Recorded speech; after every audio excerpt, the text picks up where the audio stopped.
It is, in fact, a family show. I'm just going to turn my Wi-Fi off because I do not want it going beep in the middle of my thingy.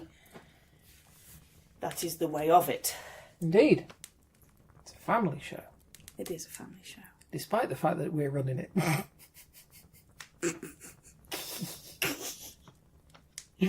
Oh, we're not suitable for a pre-9 o'clock audience. Anywhere. Ever. We're just not.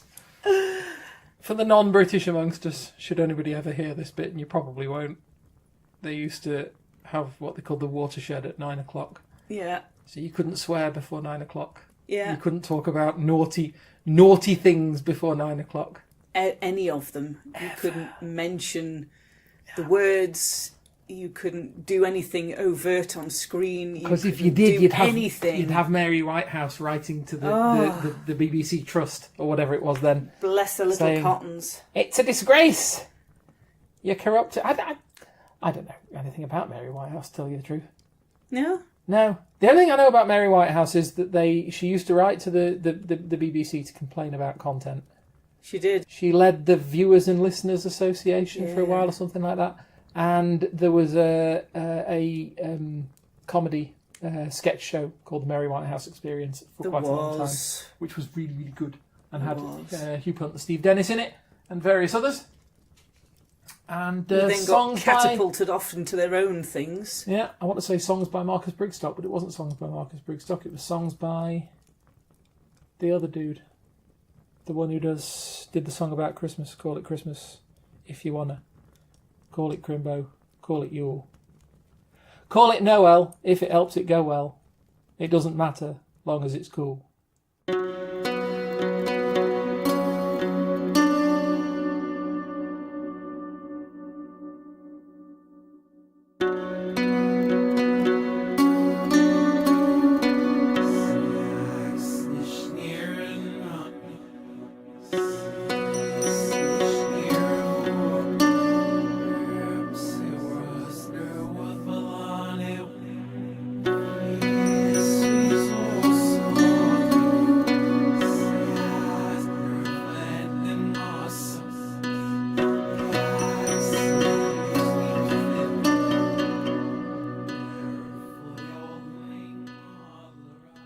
Don't tempt it. Do not tempt it. I tempt everything. Did not need to know that. Did not need to know that. That didn't come out right. No, it didn't. Or possibly it did. Carry on. Hello, lovely listeners. Welcome around the virtual campfire. Hello. For Frithcast episode 53. 53! Doesn't work. 53, okay. Yeah. It sort of stopped working after 13, didn't it? It really? did, yeah. Pretty much. It was kind of a one-time only gig. A really. one-shot deal. Yeah. I'm Suzanne Martin. I'm the UK ambassador for an organisation called TAC, which is the Asatru community. And I am none of those things. Well, no, because you'd be me. This is true. Well, yes.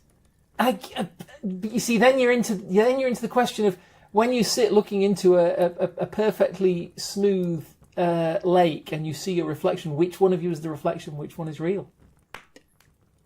You see, that's the difficulty. It's a little bit like, what's his fella? Can't remember his name. Zhang Shi or something along those lines. Can't remember his name. Famous philosopher. Was he a man dreaming he was a butterfly, or a butterfly dreaming he was a man? Yeah. You see. Well, that escalated quickly. Okay, so you've been introduced to Suzanne. Hello. So that's Suzanne. I'm Kate. I'm not heathen. I'm just a hanger-on who happens to live here.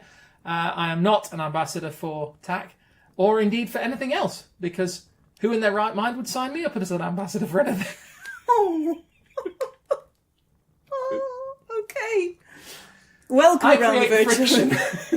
around the virtual campfire, lovely listeners. All squidge in. Hello, lovely new people. Budge up. Hello, lovely regular listeners. You're all welcome around the virtual campfire. Pull up a log, take a seat, get your knees warm. And you're all settle in. Lovely. We love you all. I just thought I'd mention it. How much rum have you had? Enough to feel the universal, all-pervading, warm glow of That's alcohol. universal love and kindness and love. You're getting a bit deep. We've only been a couple of minutes. I've got it all going on. I've got it all going on. Okay. It's all going on there. Okay. So, welcome to Frithcast number 53. 53.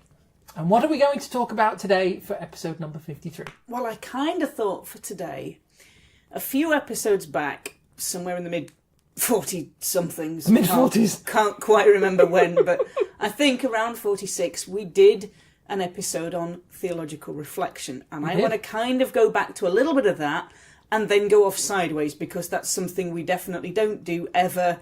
We don't go off on mad tangents into goodness knows what territory. How dare you even suggest the notion? I know. It's just... We're a professional show. With production values.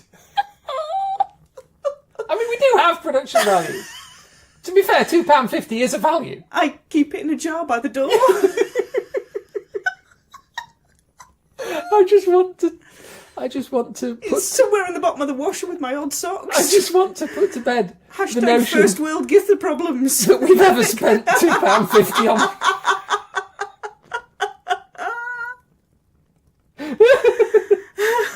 We probably get through £2.50's worth of coffee while we're doing one of these. We do. So, yeah, just for one mug. Yeah. For the mug. For the mug!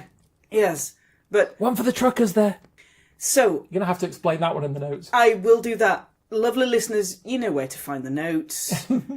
Go and have a look. If we'll eventually put some links in and some little note explanation stuff. Go and have a hunt round, see what you think for yourself. All that good stuff.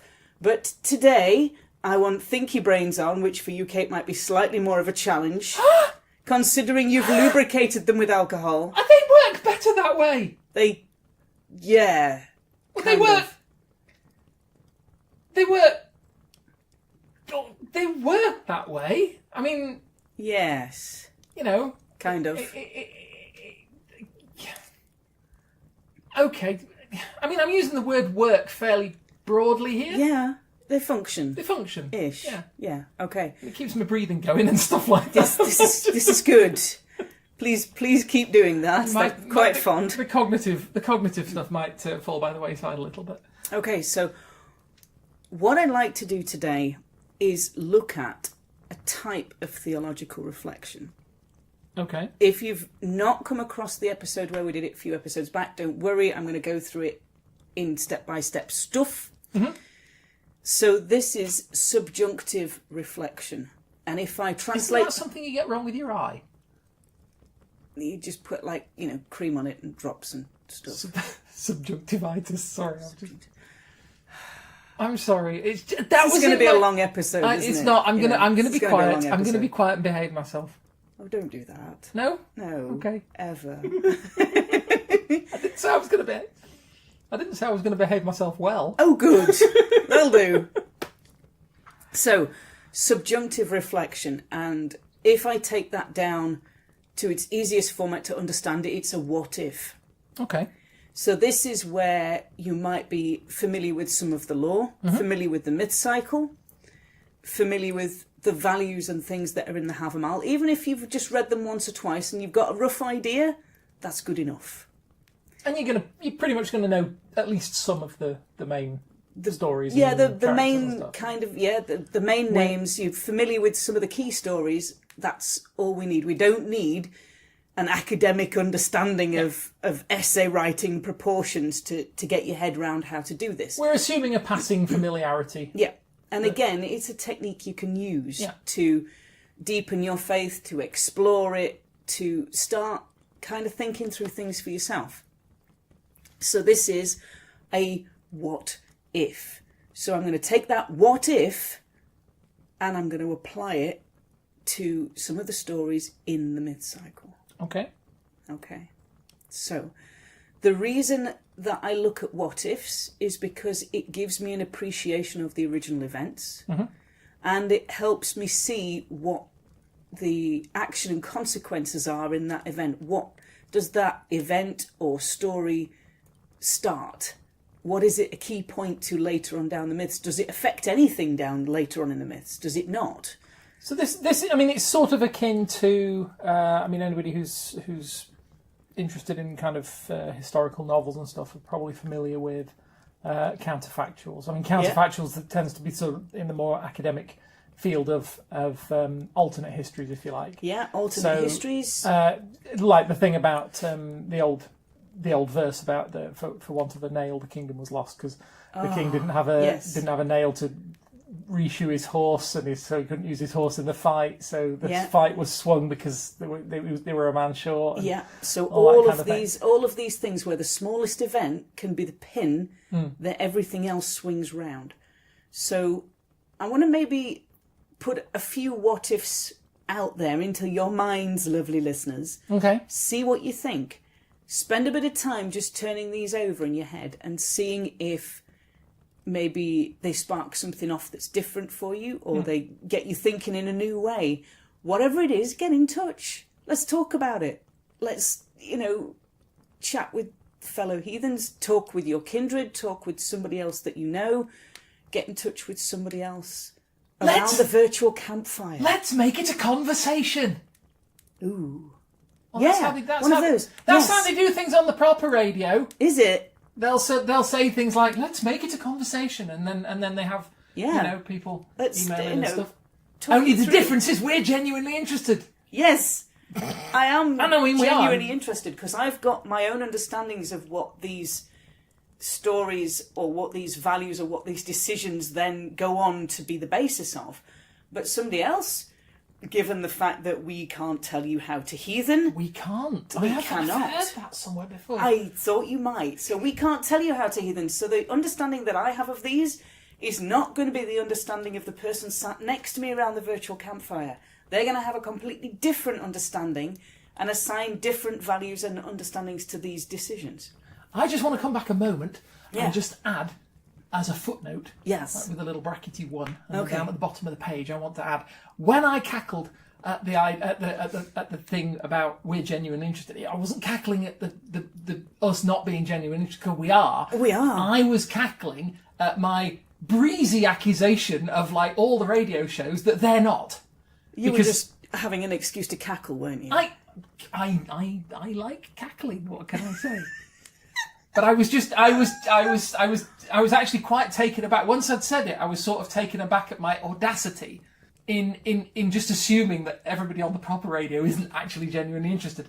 You know? Okay. That's all. Yeah. Footnote. End of footnote. Okay. Carry on to the next page. Right. Yes. Okay. All right. So, what ifs? So I'm going to go just through a few. Okay. See what you think to them.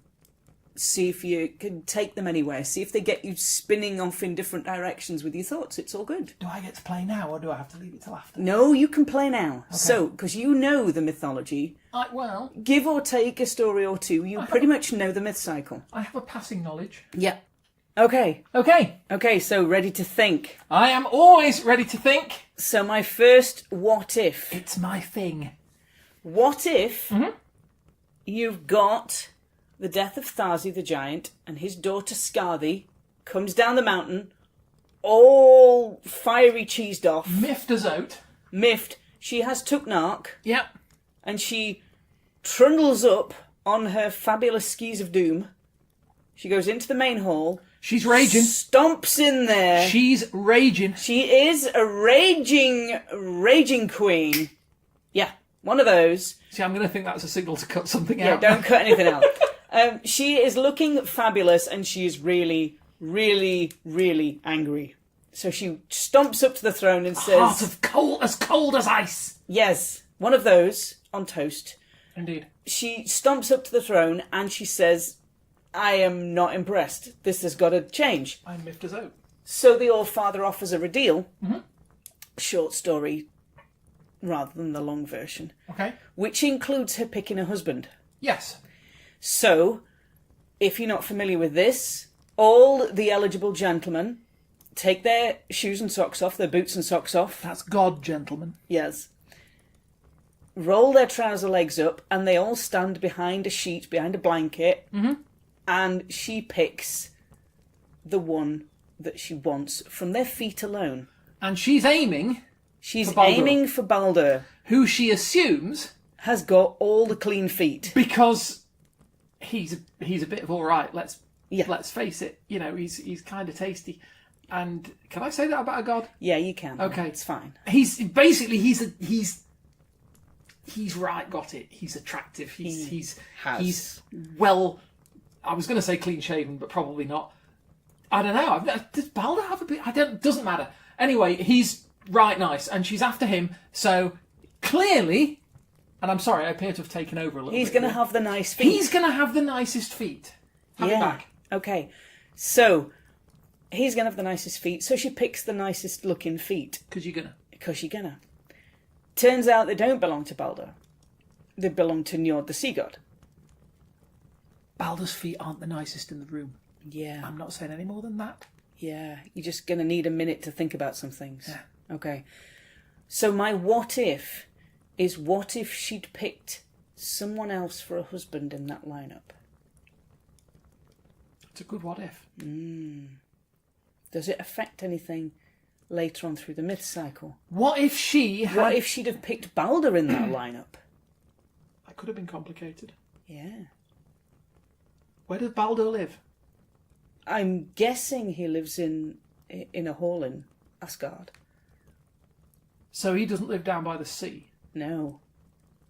Njord does live down by the sea. Yes. She lives up in the mountains. She does. Her father's hall is in the mountains. If I remember the story correctly, Yes. they have a right Tatar. They do have somewhat of a spirited discussion.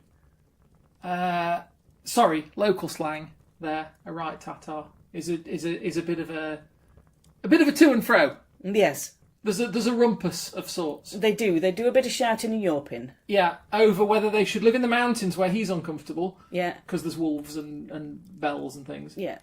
Or they should live down by the sea where she's uncomfortable because there's no wolves and there's just like screeching seagulls and everything's damp. All of that.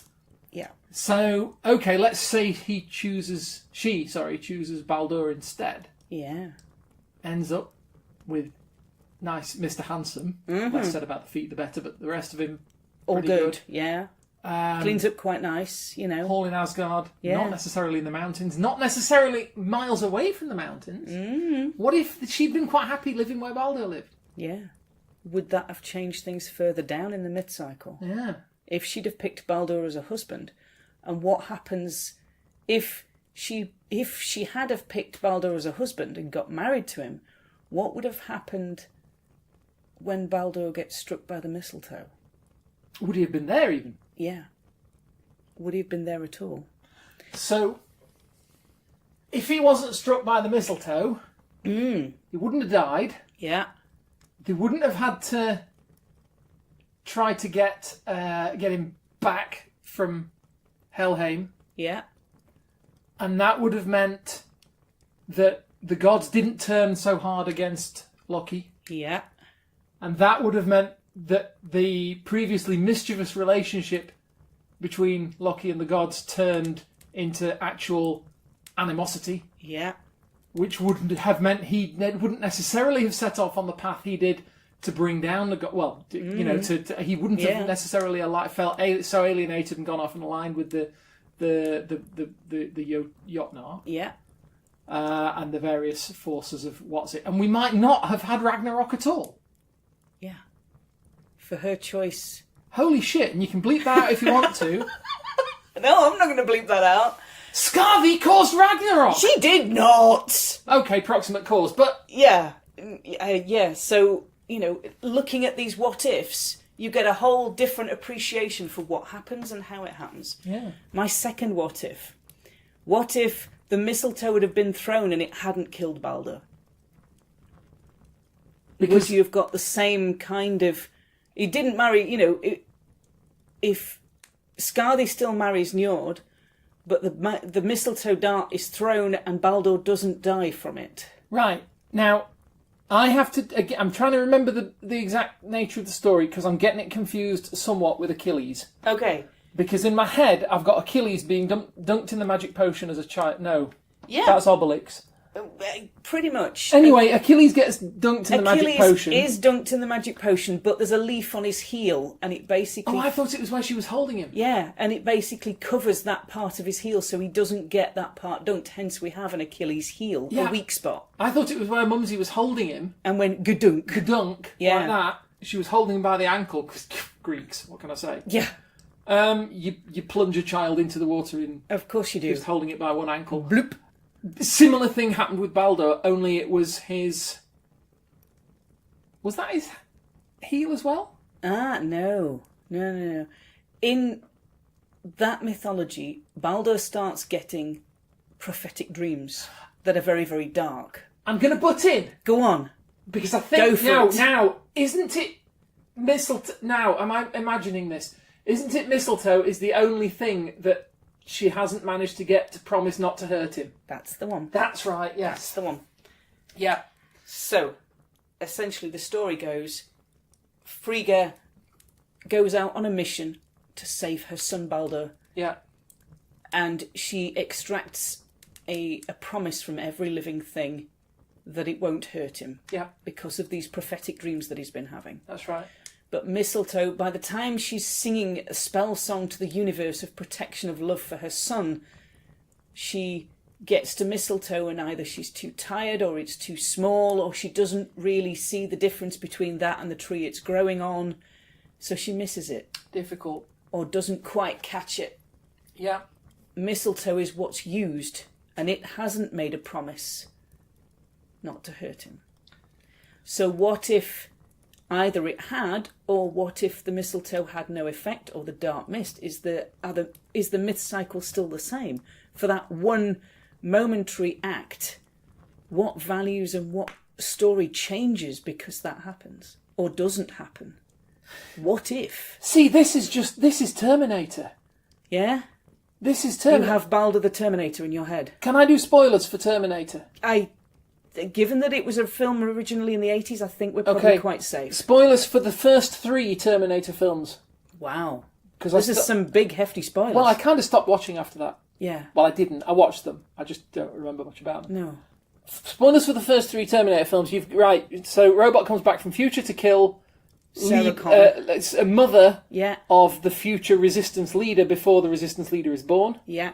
Fails. Yeah. Is killed by resistance leader's lieutenant, who was sent back in time to intercept said robot. To protect his mother. Ended up doing the thing with... The wicked dance. The wicked dance, the beast with 2 backs. Oh!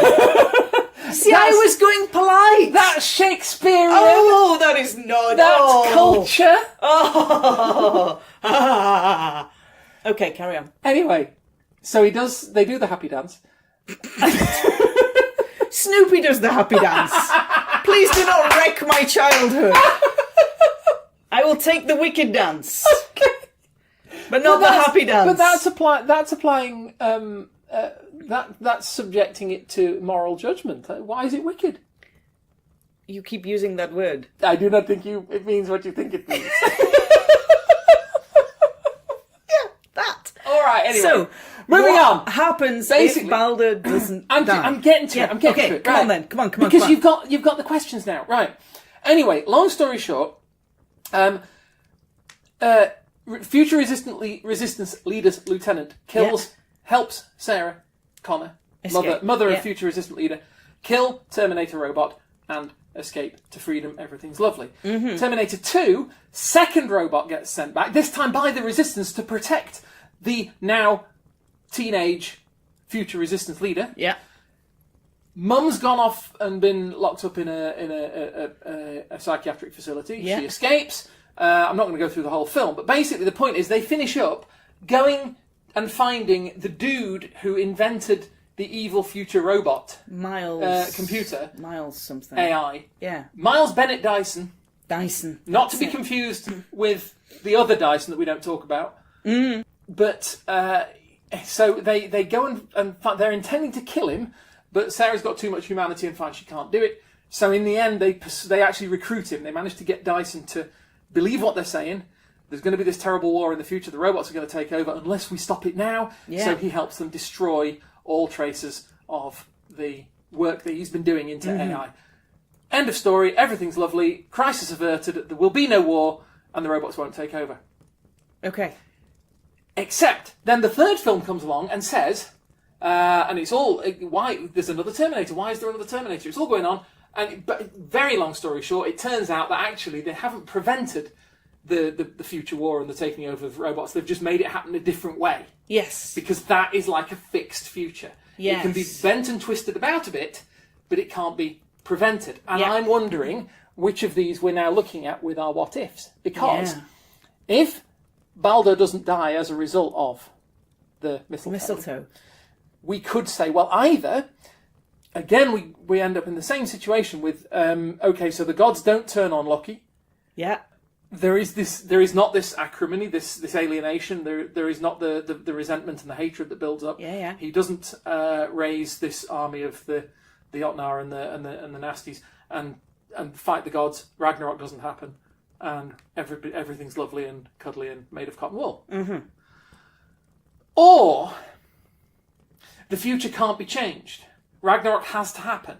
Yes. So, just because they don't turn on Loki because of what he did to Baldur, is there another way? is there something else that will come along and make everything as it should have been according to the weaving strands of the spinners? Norns? Yeah. So, I don't know. Tell me. Can't. Can't, because this is a whole individual thing, and we can't tell you how to heathen. And these are questions you can ponder, and the more you get into the lore, the more you can ponder them, and the more you get into the lore because of them, and then the more you can ponder them again. Indeed. And you can look at them several times over and come out with different understandings of it every time. I promise I won't drag the next one into the realms of science fiction. Okay. If you have another one to offer. Okay, I've got one more. Okay. And then we're going to leave the readers' brains to kind of just cool down a little bit around the virtual campfire and just kind of settle a bit. So my third one. You've heard of the wolf. The big wolf. Oh, that wolf, yes. Yeah, the big wolf. Loki's son. Fenrir. Fenrir we will call him. Because I know he gets called Fenris sometimes. Yeah. So we'll call him Fenrir in here, but if you know him as Fenris, that's fine as well. There's also wolf. Fennec fox. Yeah, not that one. Not the same thing. No, bit smaller. We want bigger. Big. Huge. Yeah. Fit to Pointy eat the sun. teeth. Go, no. Is it the sun he eats? It's definitely Odin he eats. Somebody eats the sun, I'm sure. Hattie and Skoll. Yeah, somebody eats the sun. Anyway, go on. So, Fenrir, he is, at a particular point in the lore, he's taken before the gods and he's bound. And they use a trick to do it. They basically, they challenge him to break out of any fetter that they've got for him. Okay. And so he breaks, they bind him with ropes and he easily breaks those and says, is that it? Is that all you've got? They bind him with chains and he says, is that all you've got? And breaks those. And then they bring out the rope that they've actually had made, because they knew if they started with that, he would have refused. Yeah. But because they're tweaking his pride and poking it with a pin, he can't not. Now he'll let them bind him with anything because he wants to be able to prove he can get out of it. Yes. Yep. So he looks at this little tiny thin bit of cord that they've had specially made out of 9 things that don't exist. Yeah. That's right. He looks at them and goes, that ain't happening. That's a tiny thin bit of cord and I am suspecting mischief. Yeah. Tyr, Lord of Swords, takes his right hand and puts it in the wolf's mouth and says, if they are lying, you can take my sword hand. Okay. And so, of course, they bind the wolf and he promptly bites off Tyr's hand. Which is fair, because they were lying, so... And Tyr knew it. Yeah. And still offered sacrifice anyway. Indeed. He knew what it would cost him, but he made a judgment and decided. Yeah. What if he hadn't? If he hadn't... So, what do we know? We know that he's one of the... I mean, they're all fairly kick-ass fighters. They are. We know he's one of the the prominent amongst them. And he is Lord of Swords. We know that Lord of right action, justice. his doing the kind of Jaime Lannister thing Yeah. means that he doesn't have his full fighting prowess when The the Ragnarok, Ragnarok comes. Yes. For want of a nail, For want of a nail. the kingdom was lost. Yeah. And it may be that having Tyr in full fighting form still wasn't enough to swing it, but it might have been. Yeah. And so what if the gods would have otherwise won the Battle of Ragnarok? Yeah. What happens if they might have won it? However, Okay, go on. if he hadn't have offered that hand, Fenrir wouldn't have allowed himself to be bound. Yep. So what would that have done? Exactly. These are the things that I love thinking about. Mm. A couple of quick ones before we finish. Go on. Right at the beginning of the myth cycle, there's the building of Asgard's wall. Yep. It's my favourite story from the myth cycle. My own personal favourite. I remember it well. The builder comes up and he asks for the sun and the moon as his price for building the wall. And he wants the Lady Freya as his wife. Yes. What if she just said yes? And he would have just built the walls, Yeah. taken the sun and the moon. Mm-hmm. I mean, that might have been complicated. Slightly more tricky. I mean, was he going to take them away, or did he just want to own them? I don't know. I mean, it's like, they put an American flag on the moon. Yeah. They didn't bring it back to NASA, did they? That would have been slightly more complicated. But no, they didn't. So does he just want to say that he controls them and owns them? Yeah. And does he want the same for his bride? She might never have had to, apart from presumably the occasional visit, Yeah. as it were, family show. Yeah. But so they would have had what happens their there? walls built. Yeah. They would have had a fair deal originally, as negotiated. Thor wouldn't have had to come along and murder some poor innocent dude. Yeah, he did make a Again. A bit of a theme. Slight running theme. They wouldn't have ended up having to try to trick the builder's horse away. Yeah. Which meant Loki would never have got it on with the... Let's get it on. Down, the wicked horsey dance. Yeah, doing the wicked horsey dance. The stallion. Yeah. Which would have meant there would have been no Sleipnir. Yeah. I'm not sure quite what rippling impact that would have had, but take a look at the impacts that these things have. Last one. Yes. When Loki does the wicked horsey dance with the stallion. Indeed. What if he'd have had twins? Ooh. Ooh. How many do horses usually have at once? Just one. Do they? Yeah. I grew up in the countryside. I grew up in the countryside. Not like that. A whole litter of. I knew they didn't have a litter. I didn't know whether they normally had like 1, 2, 3. I think they normally have one. I think now you say it, they probably. I think you're right. Yeah. So what if he'd have had twins? I'm a rural kid. I should have known that. So all of these little questions, and you can do it all the way across the myth cycle with any decision or with any event. Look at what it's saying and say, what if this had have happened another way? What if that person had just said yes? What if that person had just said no? What if the price was too high? What if that thing that they did that works in the myth story didn't work? So that thing that that works for them in the myth cycle, what happens if right at the end when they're hunting the trickster and the trickster invents the net and then goes and is a salmon in the river? Yeah. What happens if they can't find him? Tricky. Yeah. You can't bind him if they can't find him. Exactly. You can't bind what you can't find. You cannot. So all of these points, if I sit and just pick one of those and say, right, sometimes it's a quick answer, sometimes it's not. Sometimes I have to go back to the story and go, right, what impact does this decision have? Where does it go? How do I then look at these characters? How do I see these gods and goddesses?